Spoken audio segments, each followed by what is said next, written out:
Les secrets sont enfin révélés après des années de spéculation et de développement en coulisses. La NASA a finalement dévoilé une nouvelle version radicale du légendaire A-10 Warthog. L'ancien avion de guerre a été transformé en un chasseur supersonique et silencieux, conçu pour une vitesse incroyable, une furtivité optimale et une précision redoutable. Il est plus rapide, plus puissant et plus difficile à détecter. Il ne ressemble à rien de ce que le monde a vu auparavant. Avec les yeux de la Russie et de la Chine braqués sur chaque détail, il est clair que l'Amérique a relevé le niveau dans la guerre aérienne moderne. Mais qu'est-ce qui rend exactement ce nouvel appareil si puissant? Et comment surpasse-t-il ses prédécesseurs? Rejoignez-nous alors que nous plongeons dans la révélation spectaculaire de la NASA et explorons comment cette bête supersonique pourrait remodeler l'avenir de l'aviation de combat. L'A-10, connu sous le nom de Warthog, est un avion robuste et sans fioritures, conçu pour une seule mission: soutenir les troupes au sol. Il a été développé au milieu des années 70 par Fairchild Republic pour l'US Air Force, et ce qui rend réellement l'A-10 spécial, c'est son énorme canon. Un puissant canon de 30 mm appelé GAU-8 Avenger. Ce canon est si grand que l'avion a été pratiquement conçu autour de lui. Pour protéger le pilote pendant les combats intenses, son cockpit est recouvert de plus de 450 kg de blindage en titane résistant. Il est souvent décrit comme une baignoire blindée, conçue pour protéger le pilote même si l'avion encaisse des coups. Le Warthog peut aussi décoller et atterrir sur de courtes pistes accidentées en terre, ce qui est très utile pour les missions proches des zones de combat. Et comme l'avion est construit de manière relativement simple, les mécaniciens peuvent le réparer rapidement avec des outils de base. La mission principale de l'A-10 est d'aider les soldats qui se battent au sol. Il n'est pas conçu pour poursuivre ou affronter d'autres jets à haute altitude comme un avion de chasse traditionnel. Il vole plutôt plus bas et plus lentement au-dessus du champ de bataille pour que le pilote puisse voir ce qui se passe au sol et fournir un appui direct. Par exemple, si des chars ennemis avancent vers un groupe de soldats, l'A-10 peut voler à basse altitude, viser précisément les chars et les détruire avant qu'ils n'atteignent les troupes. Comme il peut rester longtemps en l'air et se déplacer lentement, le pilote a suffisamment de temps pour repérer les véhicules ennemis, les groupes de soldats ou les menaces dissimulées, et les frapper avec précision sans mettre en danger les troupes amies à proximité, comme un pompier expérimenté qui éteint les flammes près d'une foule sans arroser les personnes qu'il essaie de protéger. Bien que seule la version monoplace, l'A-10A, ait été produite en série, il existait un modèle expérimental biplace appelé YA-10B. En 2005, l'US Air Force a commencé à moderniser les A-10 avec de nouveaux systèmes numériques dans le cadre du programme A-10C, permettant à l'avion de transporter des bombes intelligentes modernes et des armes guidées de précision. Le plan était de remplacer éventuellement l'A-10 par le plus avancé F-35 Lightning II de Lockheed Martin. Cependant, de nombreux pilotes et experts militaires soutiennent que le rôle unique de l'A-10 ne peut pas être facilement remplacé. Bien que le Congrès ait autorisé l'US Air Force à commencer à retirer certains Warthog en 2023, ils ont ensuite mis ce plan en pause, permettant à l'appareil de rester en service. À la fin des années 80, il était évident que l'A-10 Thunderbolt II resterait une composante essentielle de l'US Air Force. En 1987, une entreprise appelée Grumman Aerospace a pris la responsabilité de l'entretien de l'avion et a rapidement commencé à travailler sur des plans pour le maintenir en état de vol pendant de nombreuses années. Cependant, les choses ne se sont pas déroulées comme prévu, car de sérieux problèmes sont vite apparus. Des fissures ont été découvertes dans les avions, notamment dans une partie de l'aile appelée WS-23, et ces fissures montraient que les structures de l'appareil devenaient fatiguées et fragiles. Un problème qui remontait en réalité aux premières années de production. La situation a empiré au début des années 90 lorsque le gouvernement a décidé de fermer ou de fusionner plusieurs bases militaires, ce qui a entraîné la perte d'emploi d'environ 4 techniciens sur 5 qui réparaient les A-10. Avec autant de personnel expérimenté parti, il est devenu beaucoup plus difficile de suivre les réparations urgentes et de nombreux avions nécessitant des interventions rapides ont dû attendre bien plus longtemps que prévu, aggravant ainsi le problème au fil du temps. Pour maintenir l'A-10 Thunderbolt II en vol, Grumman a élaboré un nouveau plan en 1998 pour aider chaque appareil à atteindre 16 000 heures de vol. Ce plan a lancé le programme Hog-Up en 1999, un vaste projet de réparation et d'amélioration des avions. Avec le temps, le programme s'est élargi et a inclus des mises à jour du système de carburant, des systèmes de commande de vol et des zones moteurs afin de rendre l'A-10 plus robuste et plus fiable. En 2001, les ingénieurs ont réexaminé les fissures dans les ailes et ont déclaré qu'elles étaient devenues critiques, ce qui permettait de sauter les longues étapes d'approbation et d'accélérer les réparations. Mais en 2003, une nouvelle inspection a révélé que certains anciens résultats de tests n'étaient plus fiables, ce qui a suscité encore plus d'inquiétude. Peu après, l'une des ailes test s'est brisée pendant un essai, et davantage d'A-10 ont commencé à échouer à leurs inspections. L'US Air Force a alors compris que si elle n'agissait pas rapidement, elle risquait de manquer d'ailes sûres pour ses avions d'ici 2011. Pour résoudre le problème, l'Air Force a envisagé 3 options en 2005. 2 de ces choix étaient des plans très coûteux pour prolonger la vie des anciennes ailes, qui auraient coûté plus de 4 milliards et 3 milliards de dollars, respectivement. L'autre option consistait à construire de nouvelles ailes, beaucoup moins chères, à environ 1,720 milliard de dollars. Ils ont donc décidé d'opter pour cette dernière. En 2006, Boeing a obtenu le contrat pour construire les nouvelles ailes en commençant par 117 unités, avec l'option d'en produire 125 de plus. En 2013, Boeing avait déjà reçu des commandes pour 173 ailes, avec des options sur 69 encore disponibles. En novembre 2011, 2 A-10 ont volé avec succès avec les nouvelles ailes, marquant une étape majeure pour l'avenir de l'appareil. Les nouvelles ailes ont fait bien plus que réparer les fissures. Elles ont rendu l'A-10 plus prêt pour les missions, moins coûteux à entretenir, et ont prolongé sa durée de service potentielle jusqu'en 2035. Ce projet de remplacement d'ailes a été appelé le programme Thick Skin Urgent Spares Kitting, ou TUSK. Grâce à des programmes comme Hog-Up et TUSK, le Warthog a obtenu une seconde vie. En 2014, l'US Air Force a voulu arrêter d'utiliser l'A-10 Thunderbolt II pour économiser de l'argent, et l'une des idées proposées était d'annuler le projet de remplacement des ailes des avions, ce qui, selon eux, permettrait d'économiser environ 500 millions de dollars. Cependant, à la mi-2015, le projet était déjà trop avancé, et trop d'argent avait été dépensé. Donc, ce n'était plus une bonne idée de l'annuler. Entre 2005 et 2011, l'armée a modernisé chaque A-10 et OA-10 de sa flotte, soit plus de 350 avions, dans le cadre d'un projet appelé Precision Engagement. Les changements étaient si importants qu'ils ont donné un nouveau nom à l'appareil, l'A-10C. Ces mises à jour ont permis aux jets de combattre par tous les temps, d'utiliser des bombes intelligentes avec plus de précision, et de mieux se protéger grâce à de nouvelles défenses électroniques. Les pilotes ont également reçu 2 écrans numériques et un cockpit moderne, combinant les meilleurs contrôles des célèbres avions de chasse comme le F-15 et le F-15-6, ce qui donnait l'impression de passer d'un vieux téléphone portable à un smartphone dernier cri. Pour donner à l'A-10 encore plus de temps de vol au-dessus du champ de bataille, l'Air Force a testé un grand réservoir de carburant externe de 600 gallons, capable d'ajouter presque 1 heure d'autonomie. Bien que des essais aient été menés en 1997, ce n'est qu'en 2012 qu'une évaluation complète a commencé. Plus de 30 vols ont été effectués pour évaluer l'effet du réservoir sur le contrôle de vol. Le résultat ?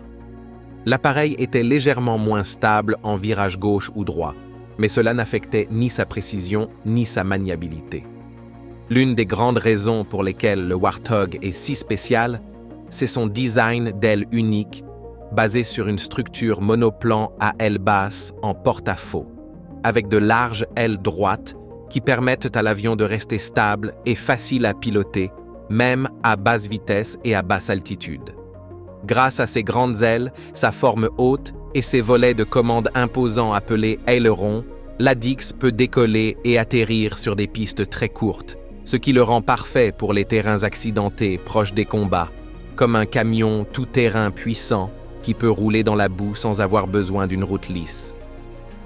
Alors que la plupart des avions de chasse volent trop vite pour frapper facilement de petites cibles mobiles au sol, l'Addix vole à environ 300 nœuds, soit environ 560 km/h, ce qui est assez lent pour repérer et attaquer des véhicules ennemis ou des soldats avec précision. Il peut aussi voler sous les 300 mètres en cas de mauvais temps ou de faible visibilité, et rester au-dessus d'un champ de bataille pendant longtemps pour offrir un appui continu aux troupes au sol. La structure des ailes de l'Addix est également très particulière, car l'avant des ailes est construit avec une structure en nid d'abeille, ce qui les rend solides sans les alourdir, comme un vrai nid d'abeille, à la fois léger et résistant. Cette technique intelligente est aussi utilisée dans d'autres parties de l'appareil, comme les gouvernes de profondeur, les dérives et certaines zones de la queue. La surface extérieure des ailes est fabriquée par des machines guidées par ordinateur et directement reliées aux poutres de soutien interne, ce qui permet de gagner du temps et de l'argent pendant la production. Un grand avantage de ce design, c'est que si la couche extérieure est endommagée pendant une mission, elle peut être réparée rapidement et facilement, même sur le terrain avec des outils et matériaux simples. L'Addix possède aussi de très grands ailerons, qui sont les parties mobiles des ailes permettant à l'avion de rouler ou virer. Ces ailerons s'étendent sur presque la moitié de la longueur des ailes et sont divisés en deux sections, créant ce qu'on appelle des décélérons, qui peuvent s'ouvrir en vol pour ralentir l'appareil, offrant ainsi aux pilotes encore plus de contrôle lorsqu'ils doivent ajuster la vitesse ou préparer un atterrissage. L'emplacement du célèbre canon de l'Addix est lui aussi très unique. L'énorme canon de 30 mm est placé exactement dans l'axe central de l'appareil. Pour permettre cela, les ingénieurs ont dû déplacer légèrement la roue avant sur la droite. Ce design décalé a un effet pratique au sol. L'avion tourne plus facilement vers la droite que vers la gauche, un peu comme un caddie avec une roue défectueuse qui tire d'un côté. Le train d'atterrissage est tout aussi ingénieux. Lorsque les roues se replient en vol, elles ne se logent pas entièrement dans le fuselage. Une partie des pneus dépasse toujours. Ce n'est ni une erreur ni un défaut. C'est comme porter des coudières.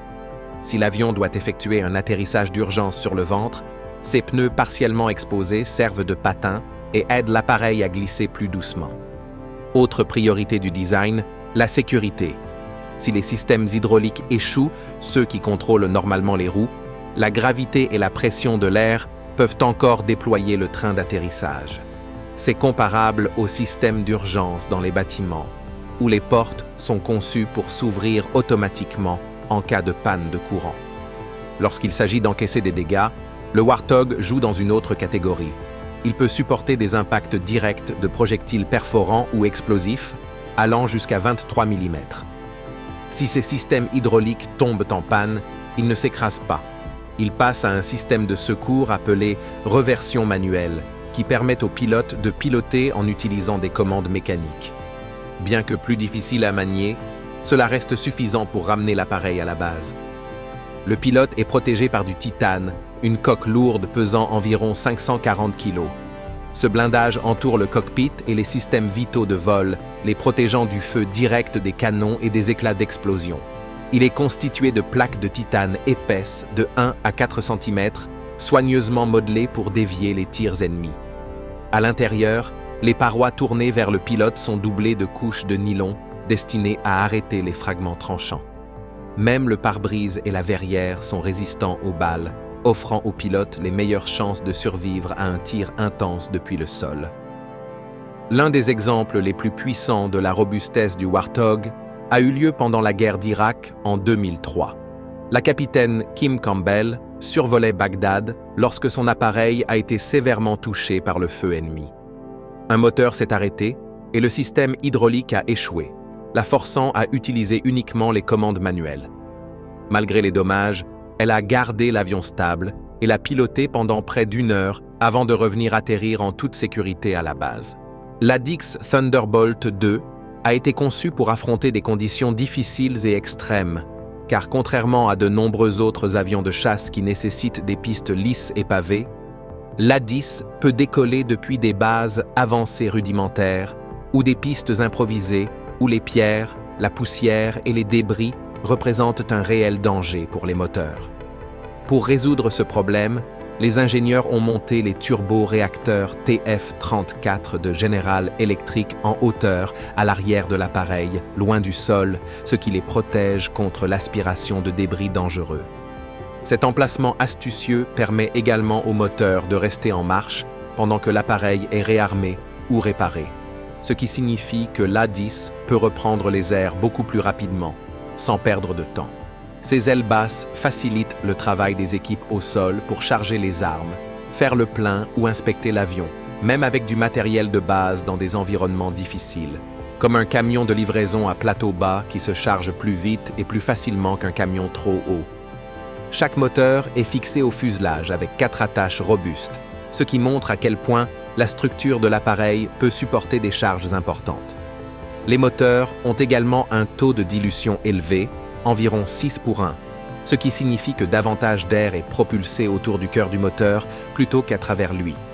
Ce design donne à l'Addix une signature thermique et sonore plus discrète, ce qui rend plus difficile la détection par les missiles ennemis à guidage infrarouge. Les gaz d'échappement sont dirigés au-dessus des stabilisateurs horizontaux à la queue, réduisant encore la visibilité thermique et aidant l'Addix à rester indétectable plus longtemps en territoire hostile. La sécurité du carburant est un autre élément majeur du design de l'Addix. Ces 4 réservoirs principaux sont situés près du centre de l'avion, loin des bords extérieurs. Cela signifie que les balles ou éclats ennemis doivent traverser le fuselage avant d'atteindre un réservoir. Les conduites de carburant sont également auto-obturantes. Si l'une d'elles est percée, elle peut se refermer d'elle-même pour empêcher les fuites.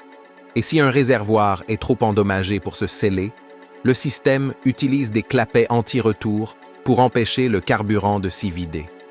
La plupart des composants du système de carburant se trouvent à l'intérieur des réservoirs eux-mêmes, donc même en cas de défaillance, il n'y a pas de perte majeure. Pour renforcer encore la sécurité, les réservoirs sont doublés d'une mousse spéciale en polyuréthane. Cette mousse absorbe les débris et empêche les fuites en cas de dommage. Les moteurs sont également protégés du reste de l'appareil grâce à des cloisons coupe-feu et des extincteurs intégrés. Et dans le pire des cas, si les 4 réservoirs principaux sont hors service, l'A-10 dispose encore de 2 petits réservoirs de secours contenant assez de carburant pour parcourir jusqu'à 370 km. Au cœur de l'A-10 Thunderbolt II se trouve sa caractéristique la plus célèbre, une arme monstrueuse appelée le GO 8 Avenger. Ce canon rotatif à 7 tubes tire de gros obus et a été conçu spécifiquement pour détruire des chars. C'est l'un des canons les plus puissants jamais montés sur un avion. Les premières versions permettaient aux pilotes de choisir entre 2100 et 4200 tirs par minute. Aujourd'hui, la cadence est fixée à environ 3900 tirs par minute. Pour mettre cela en perspective, en une seule seconde, le canon tire 50 obus perforants et continue ensuite à une cadence d'environ 65 à 70 par seconde. Tout le design de l'A-10 tourne autour de ce canon. Il était monté légèrement à gauche dans le fuselage, mais le canon de tir est positionné à droite afin que les projectiles sortent exactement dans l'axe de l'appareil. Le tambour de munitions mesure près de 2 mètres de long et peut contenir plus de 1300 obus, bien que la plupart des missions en utilisent environ 1174. Pour protéger les munitions contre les tirs ennemis, des couches de blindage sont placées entre la peau de l'appareil et le tambour. Ce design peut même faire exploser les obus ennemis avant qu'ils ne s'approchent trop. Un autre exemple de l'ingénierie renforcée au combat de l'Addix. L'appareil ne se contente pas d'attaquer, il se défend aussi.